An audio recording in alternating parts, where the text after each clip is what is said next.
In the last 24 hours, I and my PR have been approached by scores of journalists and media houses regarding the statement made by Sheikh Yasir Qadhi, a renowned Daik from USA, on his social media accounts regarding myself, whether these statements are true or not. 3.5 months before, the Indian officials, they approached me for a private meeting with a representative from the Indian government.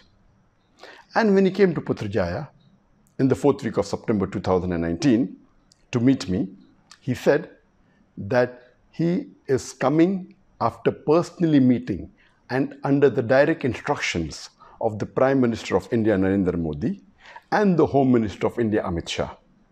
And he said that he wanted to remove the misconceptions and the miscommunication that is there between myself and the Indian government, and he wants to provide me a safe passage to India.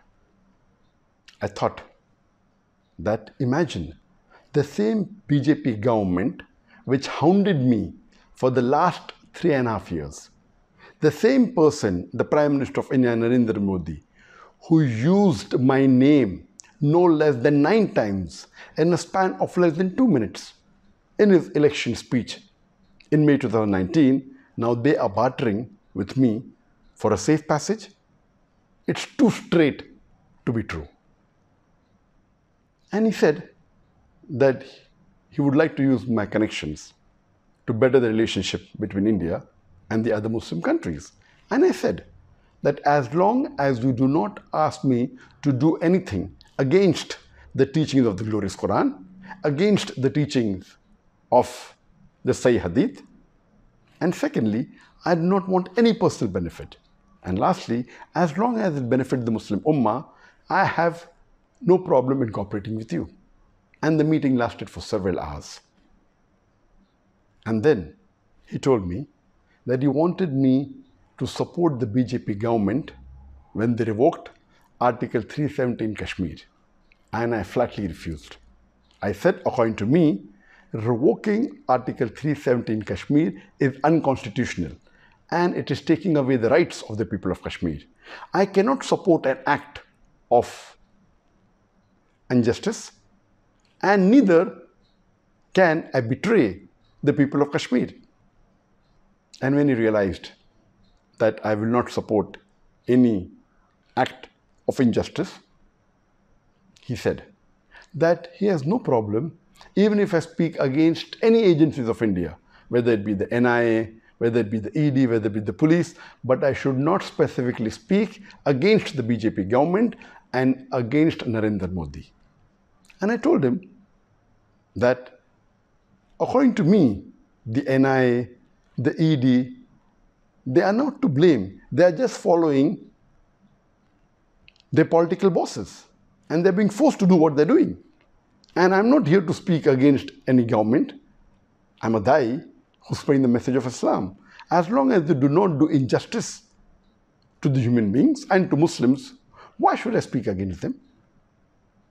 And lately, on the 17th of December 2019, I gave a press statement against CAA, the Citizen Amendment Act, and which was published in the media.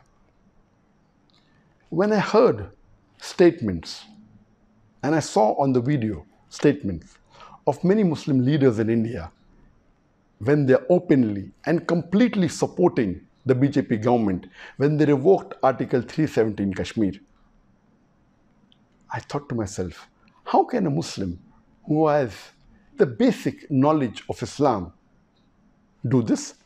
Some of them supported the NRC in Assam. Some went to the extent of saying that NRC should be done throughout India. Now I realize that these Muslim leaders surely may have been blackmailed, may have been pressurized, may have been forced to support the unjust BJP government, otherwise face dire consequences. I have a message for the Muslims of India. It is noble to speak against injustice. But if you fear a backlash and you're afraid, the least you can do is keep quiet. But supporting an unjust act is un-Islamic.